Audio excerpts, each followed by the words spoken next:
앞에 클라라 선교사님 이어서 제가 사역 설계도를 보면서 그러면은 실제적으로 사역을 어떻게 시작을 하고 가장 많이 질문하시는 부분이 그러면 내가 이제 공동체를 세우고 싶은데 뭐부터 해야 되느냐 아니면 얼마의 기간이 걸리느냐 이제 그거란 부분에 질문을 가장 많이 하시는데요.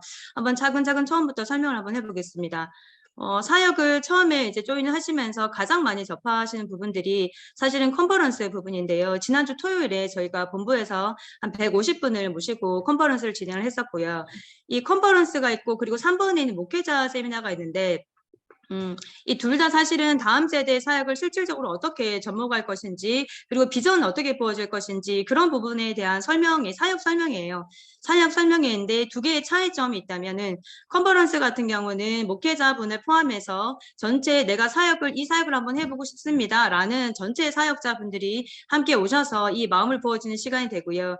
그리고 3번에 있는 목회자 세미나 같은 경우는 정말 목회자분들만 오셔요. 그래서 컨퍼런스도 물론 마이클 선교사님 진행하시고 또 코 선교사님들께서 실질적인 방향을 또 지도하시지만 목회자 세미나는 특별히 전국에 있는 그 인큐베이팅 센터를 실제로 운영하시는 목사님들께서 오셔서 이 사역을 내가 한 명부터 시작을 했는데 어떻게 시작을 해야 되었고 그때 하나님께서 어떠한 마음을 부어주셨고 또 이 사역이 차근차근 뭐 1년 차는 어떻게 진행되었고 그 다음에 어떻게 진행되었고 이런 구체적인 설명과 함께 그리고 또 컨설팅과 또 구체적인 어떤 코칭이 일어날 수 있는 시간이 목회자 세미나 시간이라고 보시면 되겠습니다. 그리고 첫 번째는 리뉴젠 탐방이 있는데요. 이제 컨퍼런스를 다녀오시면서 가장 그 두 번째로 하시는 것이 리뉴젠 탐방인데 리뉴젠 탐방이라는 것은 그러면 컨퍼런스를 통해서 다음 세대 사역을 이렇게 할 수 있군요 라고 하는데 그러면 그것이 실제로 현실화되어 있는 것을 눈으로 볼 수 있는 시간이 이제 리뉴젠 탐방이 있고요. 전국에 이제 34개 공동체가 있는데 준비하고 있는 팀까지 하면 한 40개 정도 공동체가 있고요. 그리고 이제 건면 드리는 것은 이제 두 가지가 있는데 첫 번째로는 가까운 지역에 예를 들어 뭐 경기도 같으면 뭐 파주, 용인 또 광교 뭐 등등 있지요. 그렇게 내 지역에 있는 공동체에 있는 곳을 한 군데 방문하시고 그것에 그 다음에는 이제 목적에 따라서 뭐 예를 들면은 내가 이제 방과후 학교를 함께 하고 있는 공동체를 가고 싶습니다. 아니면 뭐 초저학년 있는 공동체를 가고 싶습니다. 아니면 유치가 있는 공동체를 가고 싶습니다. 이렇게 추가적인 부분에 필요하신 부분에 대해서 이제 본부로 질문을 주시면은 그것에 맞춰서 이 공동체를 방문하면 좋겠습니다. 저 공동체를 방문하면 좋겠습니다. 그리고 그 공동체 담당 목사님은 어떤 분이시고 그리고 디렉터분이 이분입니다. 라고 저희가 연락처를 드리고 그러면 날짜와 시간을 조율하셔서 사실은 이게 여러 설명을 많이 듣는 것보다 한번 보는 게 가장 좋은 것 같아요. 실제로 갔다 오셔서 막 정말 눈물이 많이 났다 이런 이렇게 피드백도 있었고 정말 이것이 가능하군요. 진짜 한 명으로 시작했는데 이게 20명, 30명 되는 것을 보면서 굉장히 감격스러워서 전화 오시는 분들이 상당히 많았습니다. 그리고 이 사역 설계도를 자세히 보시면 아시겠지만 이 각 사역 안에 담당자 그 선교사님 그 연락처와 그리고 성함이 있으니까 이분들한테 연락을 하셔서 또 연락을 주시면은 또 진행을 하실 수 있겠습니다.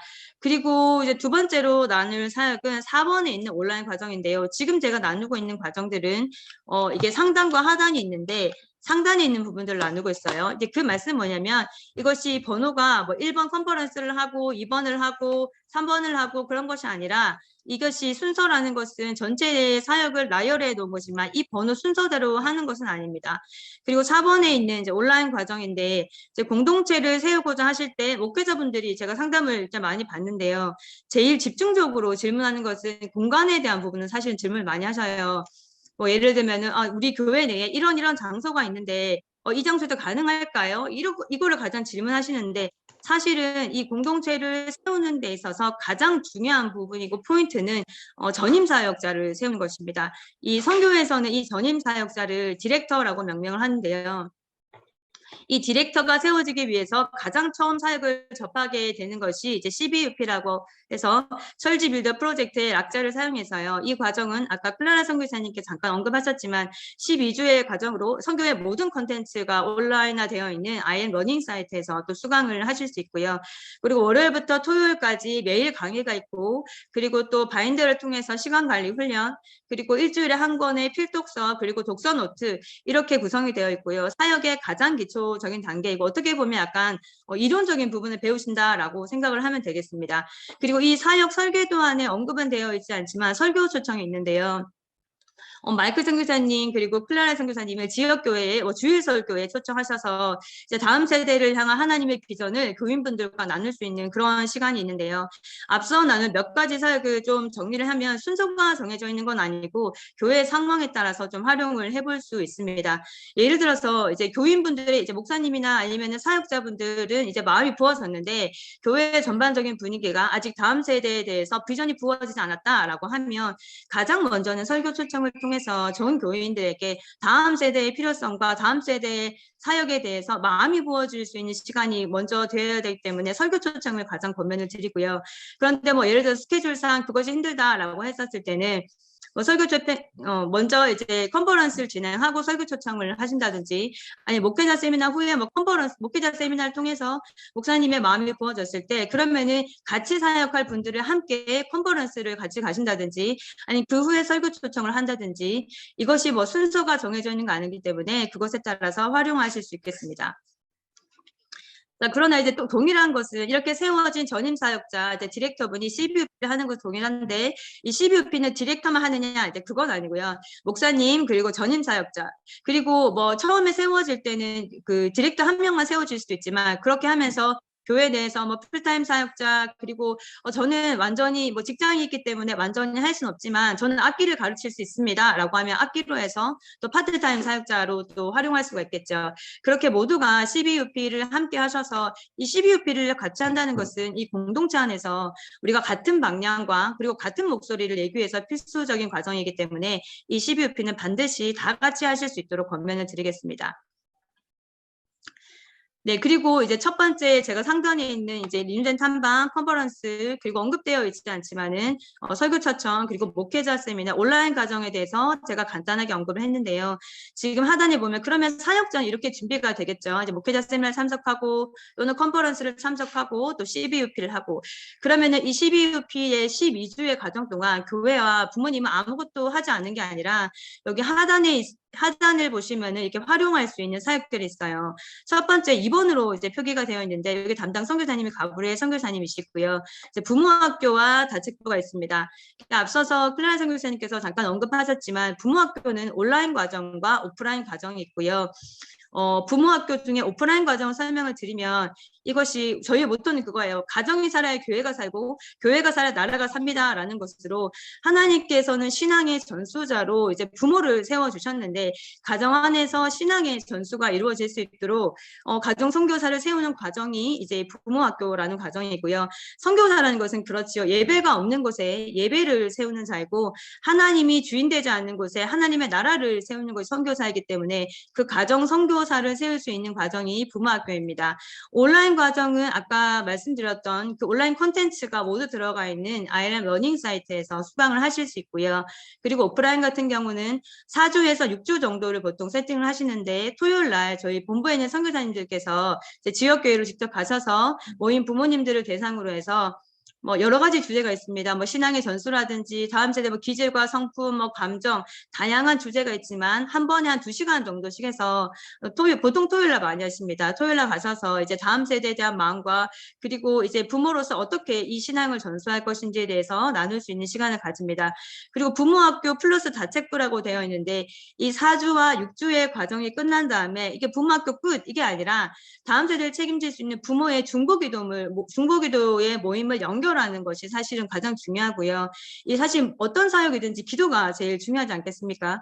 그래서 이 부모학교를 진행해서 이 연결해서 다책부로 해서 교회의 다음 세대를 위해서 이 땅의 다음 세대를 위해서 기도로 연결할 수 있는 통로로 사역을 이어가실 수 있습니다.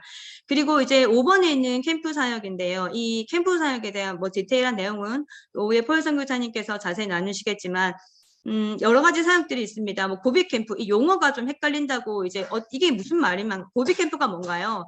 한다사 캠프가 뭔가요? 이렇게 질문들을 많이 하시는데요. 이제 고비 캠프가 가장 먼저 있으니까 고비 캠프는 고잉 비전 캠프라고 해서 기존에 세워진 공동체들이 지금 이제 사역을 시작하려고 하는 지역교회로 가셔서 토요일에 보통 하시고요. 그리고 아침부터 저녁까지 1일 캠프를 섬겨주시는데 그렇게 하면은 사실은 주제가 다양해요. 뭐 아까 잠깐 보셨지만 복음 캠프, 뭐 제작 캠프, 한국사 캠프, 영어 캠프, 미디어 캠프 굉장한 다양한 주제에 대해서 이제 그 1일 캠프를 기존에 있는 공동체에서 섬겨주는 것이고, 그리고 이것을 할 때 질문을 많이 하시는 부분은 또 비용. 그러면은 저희가 그 온 공동체에 얼마를 들여야 하나요? 비용을 문의하시는데 비용 들지 않습니다. 식사만 잘 섬겨주시면 되고요. 그렇게 사실 공동체에서 다른 공동체에서 그 공동체로 올 때 비용이 전혀 들지 않는 게 아니지. 아이들 뭐 식비라든지 뭐 유류되든지 어떠한 비용도 들게 되는데, 그런데 그렇게 섬겨주는 이유는 뭐냐면 저희가 지역교회를 살리는 사역을 하고 있고, 그리고 그 공동체도 세워줄 때 다른 세워진 공동체에서 오셔서 그렇게 기꺼이 섬겨주셨기 때문에 사실은 은혜를 입은 자들이 그 같은 마음으로 섬겨주시는 것이 고비 캠프라고 보시면 되겠습니다. 또 밑에 보면 한나살 캠프가 있죠. 저희가 뭐 매월 한국 다음 세대 살리기 캠프의 주말인데요. 본부에서 거의 매월 2박 3일 정도씩 행해지고 있고, 그리고 이제 앞으로는 권역별로 또 뭐 경기도권, 경상도권, 이렇게 뭐 전라도권 권역별로 이제 2박 3일씩 한나살 캠프가 열릴 거예요. 그리고 또 권역별로 이루어지는 트랜스포메이션 캠프가 있고요. 그리고 여름과 겨울에 이제 일반 공교육을 다니다가 이것이 사실 입학하는 통로가 되기도 해요. 이제 일반 학교를 다니다가 방학 때 이 학교를 한번 경험해보고 싶습니다. 또는 신앙훈련을 한번 받아보고 싶습니다. 라고 했었을 때 참가하는 캠프가 예술복지에서 캠프가 있고요.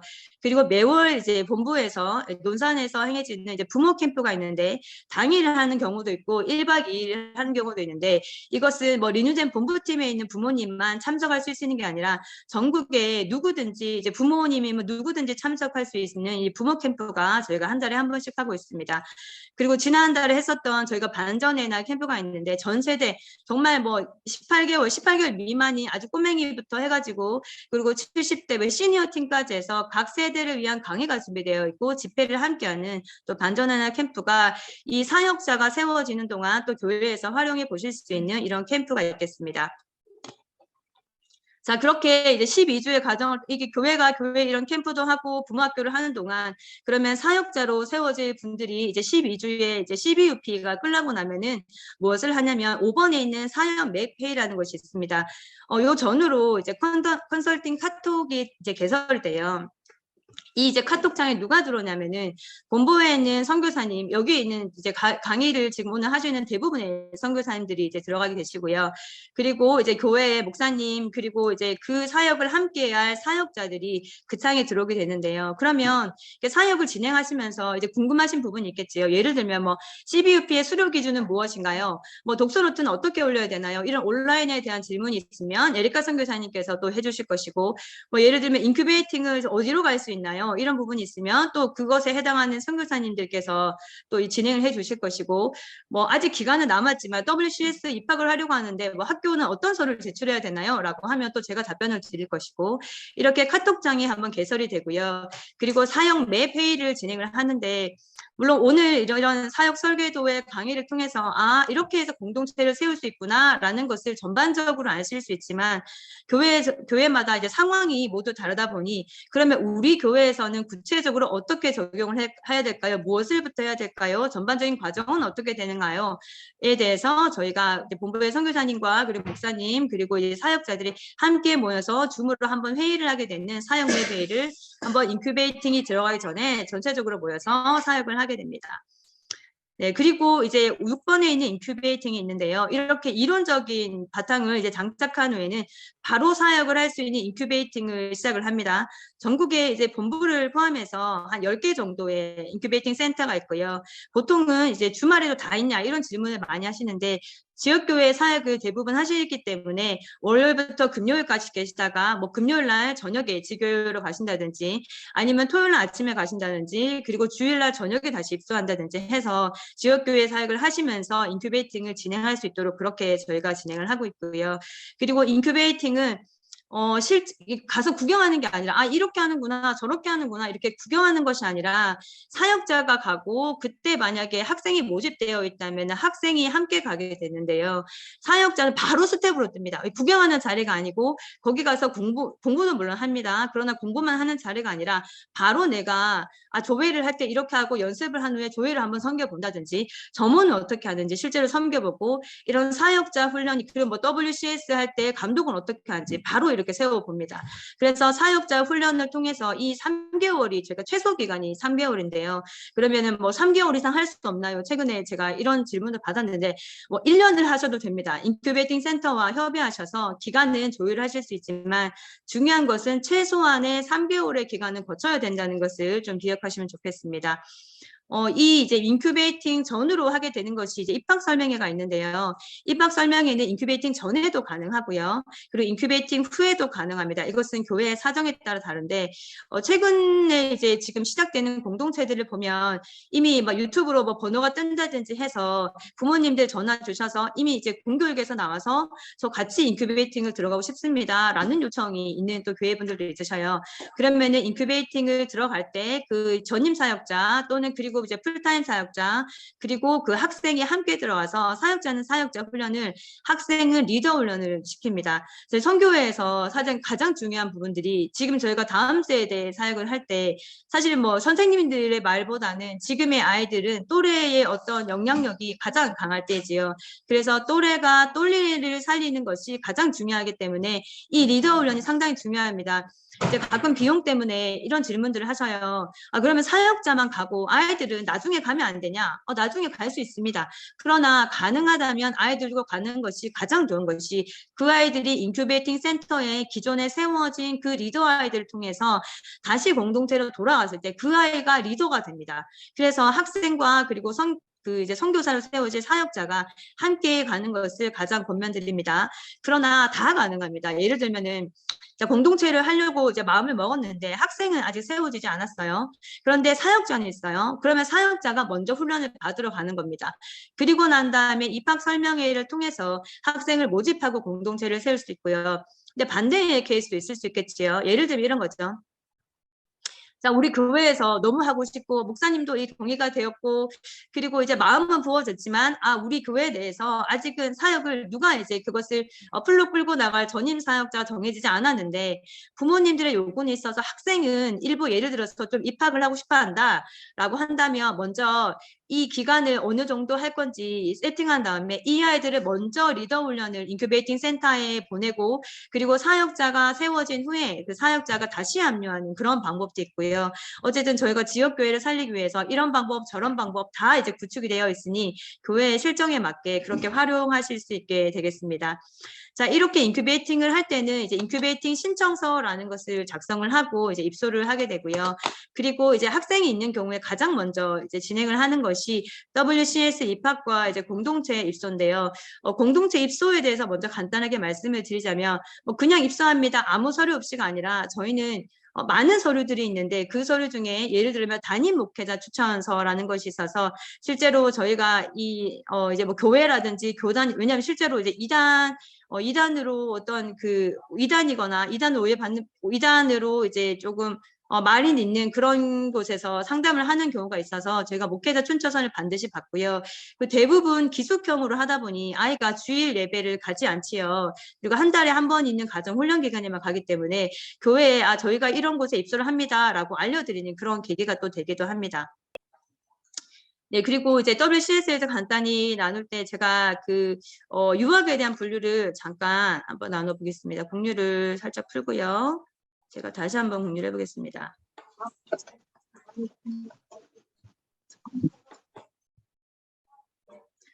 네, 이제 법적 근거에 대해서 한번 나눠보겠습니다. WCS를 한다는 것은 WCS 한마디로 말씀을 드리자면 워싱턴 문교부에서 인정된 공교육이고요. 학생들은 법적으로 이제 유학생 신분이 있는데요.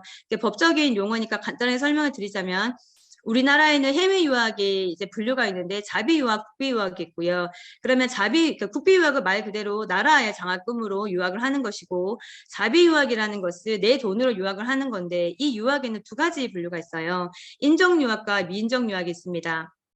아까 말씀드렸던 해외 유학의 대부분 부분이고 유학이라는 것의 어떤 법적인 어떤 개념은 6개월 이상에 걸쳐서 수학하거나 뭐 학문 기술을 연구 또는 연수하는 것 이 모든 것들은 다 법적인 용어입니다. 유학 규정 국외 유학에 관한 규정에 있는 것들이고요. 아까 말씀드렸던 국비 유학 이제 국고에서 직판 장학금 또 자비 유학은 국비 외의 경비 그러니까 내 돈으로 내가 이제 유학을 하게 되면은 이제 자비 유학으로 들어가게 되고요. 그 중에 두 가지 분류가 있는데 먼저 이제 인정 유학이라고 해서 이제 용어입니다. 유학으로 인정되는 경우가 있는데 제가 빨간색으로 이제 박스를 해놨는데요. 중학교 졸업 이상의 학력이 있거나 이와 같은 수준의 학력이 있다고 인정되는 사람. 그러면 반대로 얘기를 하자면 중학교까지의 학력은 이 아이가 유학을 갔다 하더라도 유학생이지만 인정 유학생은 되지 않는다는 것이고요. 여기에 지금 뒷부분이라서 기록되지 않았지만 6개월 이상 제가 뒷부분 넘겨볼게요. 네, 이 부분은 자비 유학을 보면 의무교육 대상자 그리고 6개월 미만이라는 거 제가 박스를 해놨는데 의무교육 대상자이면서 6개월 미만인 경우는 인정유학이 되지 않아요. 예를 들면 고등학생 같은 경우는 인정유학이 되겠지요. 그런데 고등학생 17살의 나이인데 만약에 이제 유학을 간 지가 6개월이 되지 않았다. 그렇게 해도 인정유학이 되지 않고 미인정유학으로 분류를 합니다. 왜냐하면 우리 교육기본법 밑에 보면 8조 1항이 되어 있는데요. 의무교육은 6년의 초등교육과 3년의 중등교육을 한다. 간혹 이런 질문들을 하시는데 고등학생 같은 경우에 무상교육을 하다 보니 그러면 고등학생 의무교육이 아닌가요? 라는 질문 하시는데요. 법적으로 우리나라는 초등과 중등까지가 의무교육입니다. 그래서 중학생이고 초등학생인데 예를 들어서 유학을 갔다고 하면 그 아이들은 미인정 유학생으로 분류가 되게 됩니다.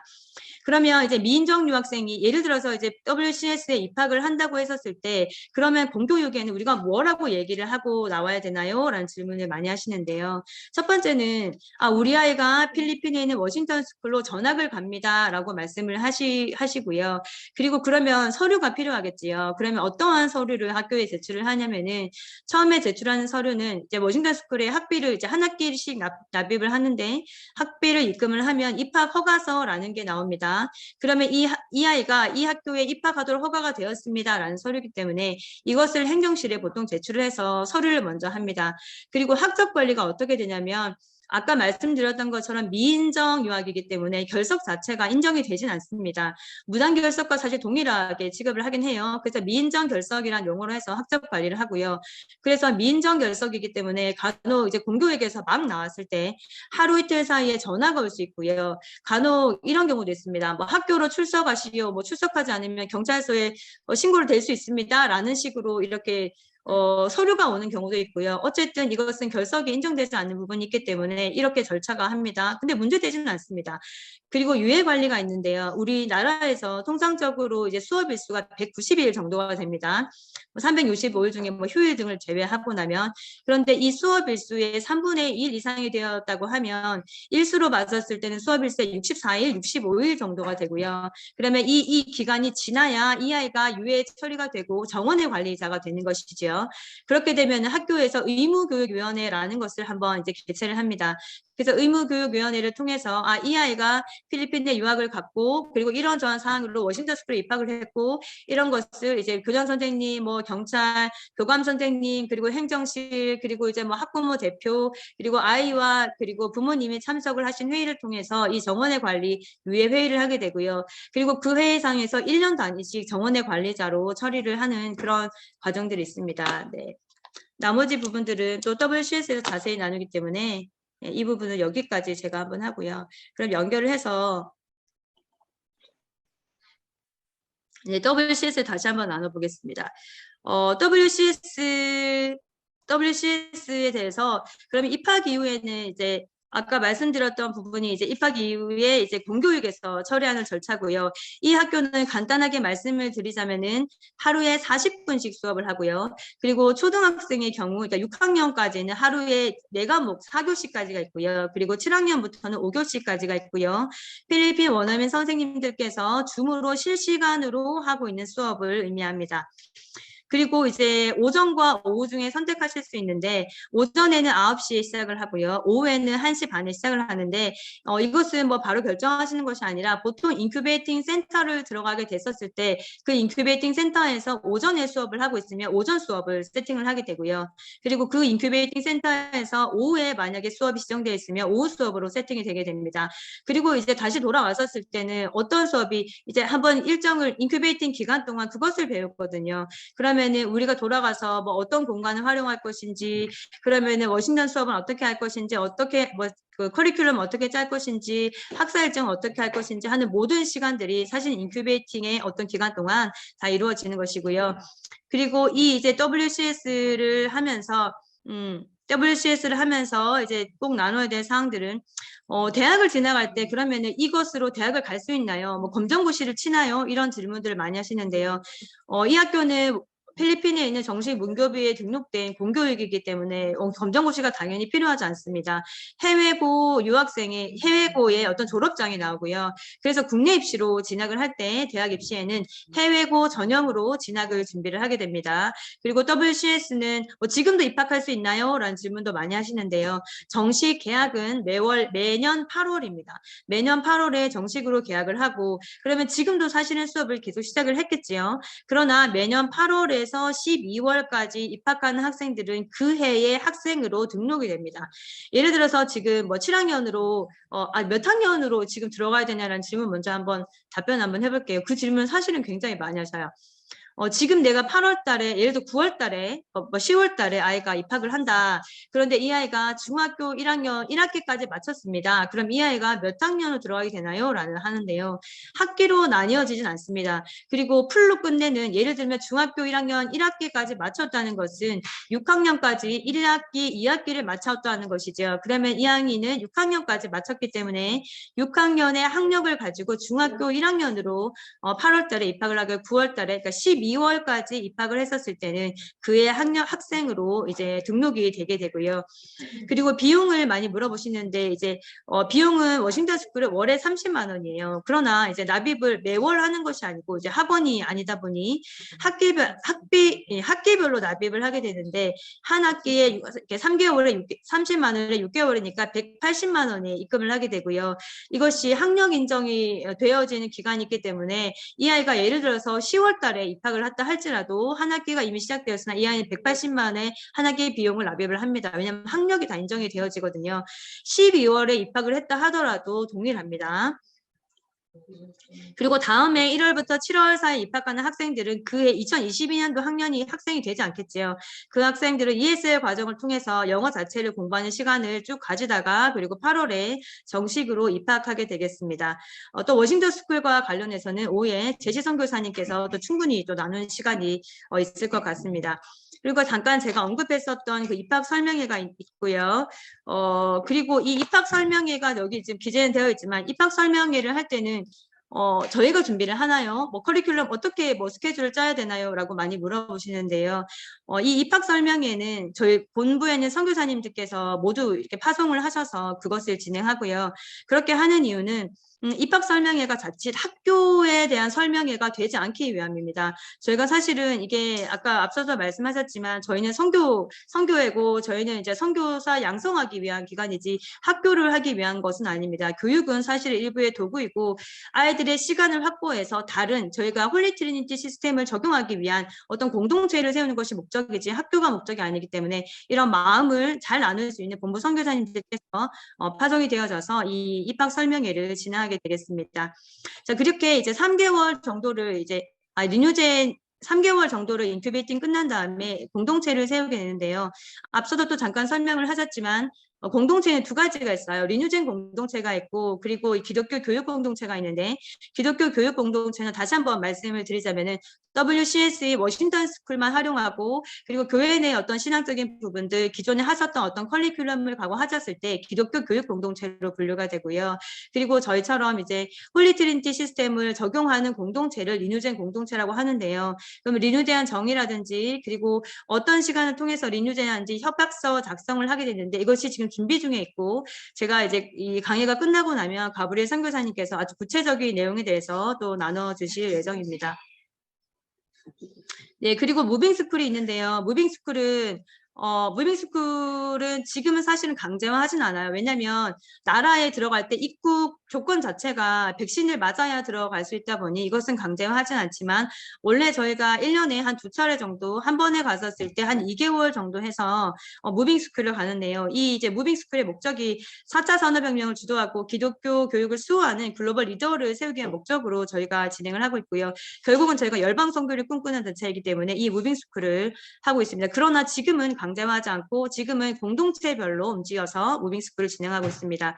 마지막으로 나눌 부분들은 것들은 아까 말씀하셨지만 1차 공동체, 2차 공동체, 3차 공동체인데요. 1차 공동체는 아마 지금 들어와 있는 대부분의 이제 분들이 세워가야 될 공동체이고요. 학생 그 사역자와 그리고 학생 리더를 세워가는 우리 교회 안에 이런 공동체를 세우고자 하는 분들이 1차 공동체로 분류를 하고요. 2차 공동체는 그 공동체가 다른 공동체, 다른 교회를 세울 수 있고 단일 인유주의 공동체를 세울 수 있는 곳이 2차 공동체가 있습니다. 고비캠을 한다든지 한나살 캠프를 한다든지 권역별로 한다든지 이런 분들이 이제 2차 공동체가 되고요. 마지막으로 3차 공동체는 이제 광주시의식 공동체론 한 나라를 품고 그곳에 센터를 세워서 한 나라를 품고 사역을 할 수 있는 공동체가 3차 공동체가 상자 공동체로 이제 분류를 하고 있습니다.